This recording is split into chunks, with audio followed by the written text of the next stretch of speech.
दोस्तों सीजन के हिसाब से इन दो सब्जियों के 99% चांस होते हैं कि आपको भाव अच्छे मिले, लेकिन कुछ एक मंडियों में कभी कभी हमें भाव डाउन भी देखने को मिल सकते हैं। तो इसका एक ही इलाज है कि कभी भी एक फसल ना लगाएं। हर एक सीजन में 3-4 फसलों का चयन करेंगे तो मुनाफे के चांस बढ़ जाते हैं और नुकसान के चांस ना के बराबर होते हैं। क्योंकि यदि हम 3-4 फसलों का चयन करते हैं तो यदि एक फसल हल्की भी रह जाती है तो भी हमें नुकसान नहीं होता, क्योंकि दूसरी फसल उसे रिकवर कर जाती है। आज की वीडियो में हम जिन दो सब्जियों की बात करने वाले हैं, इनकी बुआई अगर हम मार्च या अप्रैल में कर लेते हैं तो हमें भाव भी काफ़ी अच्छा मिल जाता है और उत्पादन भी अच्छा मिल जाता है।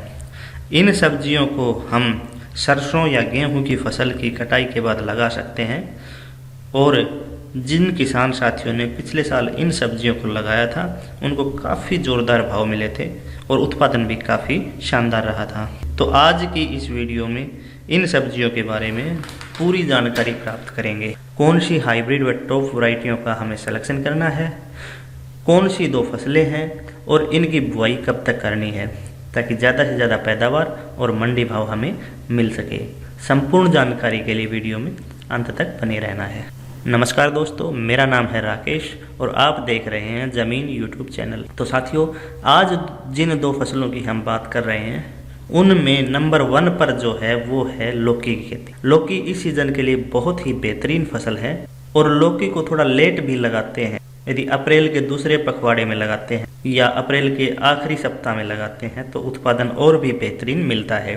तो हम अपने खेत को 2 हिस्सों में बांटकर आधा पहले बीज सकते हैं और आधे में बाद में बिजाई भी कर सकते हैं। लौकी को हम अप्रैल के लास्ट में या मई के पहले सप्ताह में भी बिजाई कर सकते हैं। तो इसके लिए हमारे पास काफ़ी समय है और हम आराम से अपनी फसलों को, जैसे गेहूं, सरसों, आलू, लहसुन या अन्य कोई फसल आपने लगा रखी है, उसकी कटाई भी कर सकते हैं। इसकी बिजाई के लिए खेत की तैयारी की बात करें, 4-5 ट्राली सड़ी हुई गोबर की खाद खेत में डाल देंगे और 2-3 अच्छी जुताई कर देंगे। यदि एक बार रोटावेटर से जुताई हो पाती है तो और भी बेहतरीन रहेगा। इसके बाद 50 किलो डीएपी और 25-30 किलो म्यूरेट ऑफ पोटाश डालकर 6 या 7 फीट की दूरी पर बेड बना लेंगे। इस पर 20-21 माइक्रोन की मल्च लगाएं और 2-2 फीट की दूरी पर बीजों की बुआई करनी है। इस प्रकार हम लौकी की खेती करते हैं तो आने वाले सीजन में अच्छी कमाई कर सकते हैं। लौकी की अच्छी वैरायटियों की बात करें तो महिको की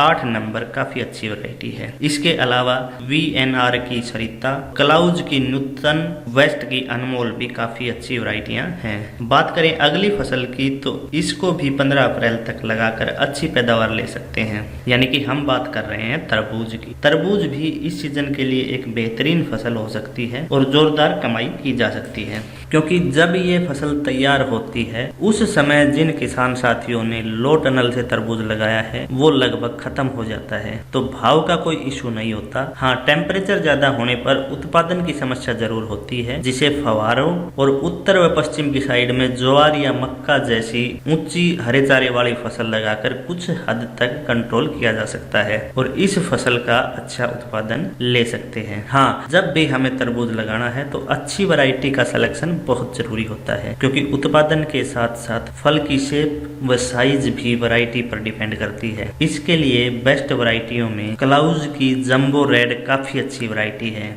इसके अलावा सागर की सागर किंग, सिमनीज की खास, सकाटा की साटो भी काफ़ी अच्छी वैरायटियां हैं। आपके एरिया में कोई और अच्छी वैरायटी हो तो भी आप कमेंट सेक्शन में ज़रूर बताएं और उन वैरायटियों का सिलेक्शन कर सकते हैं। तरबूज लगाने से पहले 5-6 ट्राली अच्छी सड़ी हुई गोबर की खाद डाल देना है और 2-3 अच्छी जुताई कर देना है। आखिरी जुताई से पहले 50-60 किलो डीएपी और 35-40 किलो म्यूरेट ऑफ पोटाश डाल देना है। इसके साथ एक कार्बनडिज्म 50% भी डाल देना है और फिर 5-5 या 6-6 फीट की दूरी पर बेड बना लेना है और प्लास्टिक की मल्च लगाकर 1-1 फीट की दूरी पर बीजों की बुआई करनी है। इसके लिए हमें प्लास्टिक की मल्च जरूर लगानी है, भले ही हम 16-17 माइक्रोन से काम चला सकते हैं, लेकिन लगाना जरूर है, नहीं तो खरपतवार भी परेशान करेगा और उत्पादन भी उतना नहीं मिलेगा। तो दोस्तों, ये थी वो 2 फसलें जिनको हम आने वाले सीजन में लगाकर काफी अच्छा मुनाफा कमा सकते हैं। धन्यवाद।